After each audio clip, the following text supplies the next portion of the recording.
مومنو، کیا تم امید رکھتے ہو کہ یہ لوگ تمہارے دین کے قائل ہو جائیں گے؟ حالانکہ ان میں سے کچھ لوگ کلام اللہ یعنی تورات کو سنتے، پھر اس کے سمجھ لینے کے بعد اس کو جان بوجھ کر بدل دیتے رہے ہیں۔ اور یہ لوگ جب مومنوں سے ملتے ہیں تو کہتے ہیں ہم ایمان لے آئے ہیں، اور جس وقت تنہائی میں ایک دوسرے سے ملتے ہیں تو کہتے ہیں جو بات اللہ نے تم پر ظاہر فرمائی ہے وہ تم ان کو اس لیے بتائے دیتے ہو کہ قیامت کے دن اسی کے حوالے سے تمہارے پروردگار کے سامنے تم کو الزام دیں۔ کیا تم سمجھتے نہیں؟ کیا یہ لوگ یہ نہیں جانتے کہ جو کچھ یہ چھپاتے اور جو کچھ ظاہر کرتے ہیں اللہ کو سب معلوم ہے؟ اور بعض ان میں ان پڑھ ہیں کہ اپنی آرزوؤں کے سوا اللہ کی کتاب سے واقف ہی نہیں، اور وہ صرف اٹکل سے کام لیتے ہیں۔ سو ان لوگوں پر افسوس ہے جو اپنے ہاتھ سے کتاب لکھتے ہیں اور کہتے یہ ہیں کہ یہ اللہ کے پاس سے آئی ہے، تاکہ اس کے عوض تھوڑی سی قیمت یعنی دنیاوی منفعت حاصل کریں۔ سو ان پر افسوس ہے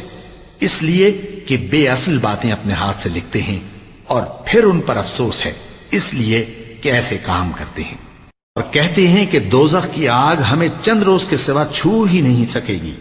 ان سے پوچھو کیا تم نے اللہ سے اقرار لے رکھا ہے کہ اللہ اپنے اقرار کے خلاف نہیں کرے گا؟ یا تم اللہ کے بارے میں ایسی باتیں کہتے ہو جن کا تمہیں مطلق علم نہیں؟ ہاں کیوں نہیں، جو برے کام کرے اور اس کے گناہ ہر طرف سے اس کو گھیر لیں تو ایسے لوگ دوزخ میں جانے والے ہیں، اور وہ ہمیشہ اس میں جلتے رہیں گے، اور جو ایمان لائیں اور نیک کام کریں وہ جنت کے مالک ہوں گے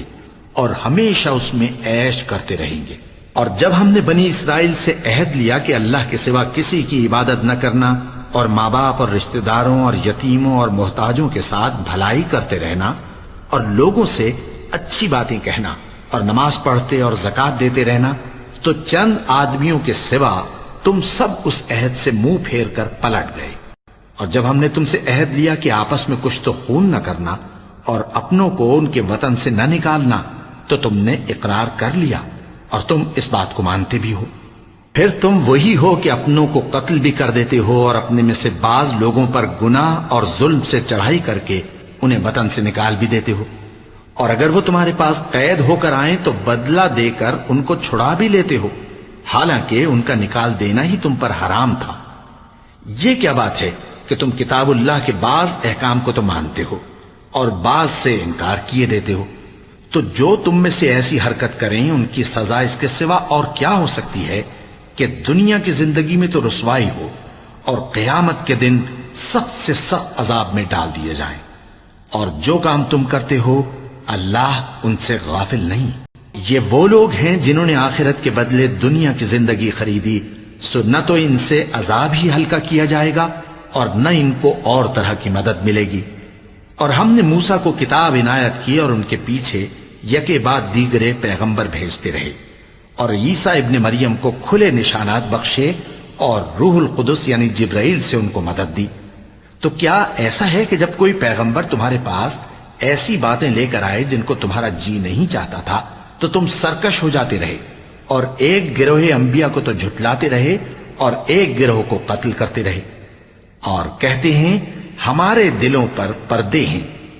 نہیں، بلکہ اللہ نے ان کے کفر کے سبب ان پر لعنت کر رکھی ہے، پس یہ تھوڑے ہی پر ایمان لاتے ہیں۔ اور جب اللہ کے ہاں سے ان کے پاس کتاب آئی جو ان کی آسمانی کتاب کی بھی تصدیق کرتی ہے، اور وہ پہلے ہمیشہ کافروں پر فتح مانگا کرتے تھے، پھر جس چیز کو وہ خوب پہچانتے تھے جب ان کے پاس آ پہنچی تو اس سے منکر ہو گئے، پس کافروں پر اللہ کی لعنت۔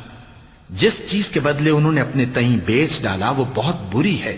یعنی اس جلن سے کہ اللہ اپنے بندوں میں سے جس پر چاہتا ہے اپنی مہربانی سے نازل فرماتا ہے۔ اللہ کی نازل کی ہوئی کتاب سے کفر کرنے لگے تو وہ اس کے غضب بالائے غضب میں مبتلا ہو گئے، اور کافروں کے لیے ذلیل کرنے والا عذاب ہے۔ اور جب ان سے کہا جاتا ہے کہ جو کتاب اللہ نے اب نازل فرمائی ہے اس کو مانو، تو کہتے ہیں کہ جو کتاب ہم پر پہلے نازل ہو چکی ہے ہم تو اسی کو مانتے ہیں، یعنی یہ اس کے سوا اور کتاب کو نہیں مانتے، حالانکہ وہ سراسر سچی ہے، اور جو ان کی آسمانی کتاب ہے اس کی بھی تصدیق کرتی ہے۔ ان سے کہہ دو کہ اگر تم صاحب ایمان ہوتے تو اللہ کے پیغمبروں کو پہلے ہی کیوں قتل کیا کرتے تھے؟ اور موسیٰ تمہارے پاس کھلے ہوئے معجزات لے کر آئے، پھر تم ان کے کوہ طور پر جانے کے بعد بچڑے کو معبود بنا بیٹھے، اور تم اپنے ہی حق میں ظلم کرتے تھے۔ اور جب ہم نے تم لوگوں سے پختہ عہد لیا اور کوہ طور کو تم پر اٹھا کھڑا کیا اور حکم دیا کہ جو کتاب ہم نے تم کو دی ہے اس کو زور سے پکڑو اور جو تمہیں حکم ہوتا ہے اس کو سنو، تو وہ جو تمہارے بڑے تھے کہنے لگے کہ ہم نے سن تو لیا لیکن مانتے نہیں، اور ان کے کفر کے سبب بچڑا گویا ان کے دلوں میں رچ گیا تھا۔ اے پیغمبر، ان سے کہہ دو کہ اگر تم مومن ہو تو تمہارا ایمان تم کو بری بات بتاتا ہے۔ کہہ دو کہ اگر آخرت کا گھر اور لوگوں یعنی مسلمانوں کے لیے نہیں اور اللہ کے نزدیک تمہارے ہی لیے مخصوص ہے، تو اگر سچے ہو تو موت کی آرزو تو کرو، اور ان اعمال کی وجہ سے جو ان کے ہاتھ آگے بھیج چکے ہیں یہ کبھی اس کی آرزو نہیں کریں گے، اور اللہ ظالموں سے خوب واقف ہے۔ اور ان کو تم اور لوگوں سے زیادہ زندگی کے حریص دیکھو گے، یہاں تک کہ مشرکوں سے بھی بڑھ کر۔ ان میں سے ہر ایک یہی خواہش کرتا ہے کہ کاش وہ 1000 برس جیتا رہے، مگر اتنی لمبی عمر اس کو مل بھی جائے تو اسے عذاب سے تو نہیں چھڑا سکتی، اور جو کام یہ کرتے ہیں اللہ ان کو دیکھ رہا ہے۔ کہہ دو کہ جو شخص جبرائیل کا دشمن ہو اس کو غصے میں مر جانا چاہیے، کیونکہ اس نے تو یہ کتاب اللہ کے حکم سے تمہارے دل پر نازل کی ہے جو پہلی کتابوں کی تصدیق کرتی ہے اور ایمان والوں کے لیے ہدایت اور بشارت ہے۔ جو شخص اللہ کا اور اس کے فرشتوں کا اور اس کے پیغمبروں کا اور جبرائیل اور میکائیل کا دشمن ہو تو ایسے کافروں کا اللہ دشمن ہے۔ اور ہم نے تمہارے پاس سلجھی ہوئی آیتیں ارسال فرمائی ہیں، اور ان سے انکار وہی کرتے ہیں جو بد کردار ہیں۔ ان لوگوں نے جب جب اللہ سے کوئی عہد کیا تو ان میں سے ایک فریق نے اس کو کسی چیز کی طرح پھینک دیا۔ حقیقت یہ ہے کہ ان میں اکثر بے ایمان ہیں، اور جب ان کے پاس اللہ کی طرف سے پیغمبر آخر الزماں صلی اللہ علیہ وآلہ وسلم آئے اور وہ ان کی آسمانی کتاب کی تصدیق بھی کرتے ہیں، تو جن لوگوں کو کتاب دی گئی تھی ان میں سے ایک جماعت نے اللہ کی کتاب کو پیٹ پیچھے پھینک دیا، گویا وہ جانتے ہی نہیں، اور ان چیزوں کے پیچھے لگ گئے جو سلیمان کے عہد سلطنت میں شیاطین پڑھا کرتے تھے۔ اور سلیمان نے مطلق کفر کی بات نہیں کی، بلکہ شیطان ہی کفر کرتے تھے کہ لوگوں کو جادو سکھاتے تھے، اور وہ یعنی بنی اسرائیل ان باتوں کے بھی پیچھے لگ گئے جو شہر بابل میں 2 فرشتوں یعنی ہاروت اور ماروت پر اتری تھیں، اور وہ دونوں کسی کو کچھ نہیں سکھاتے تھے جب تک یہ نہ کہہ دیتے کہ ہم تو ذریعہ آزمائش ہیں، تم کفر میں نہ پڑو۔ غرض لوگ ان سے وہ چیز سیکھتے جس سے میاں بیوی میں جدائی ڈال دے، اور اللہ کے حکم کے سوا وہ اس چیز سے کسی کا کچھ بھی نہیں بگاڑ سکتے تھے، اور کچھ ایسے منتر سیکھتے جو ان کو نقصان ہی پہنچاتے اور فائدہ کچھ نہ دیتے۔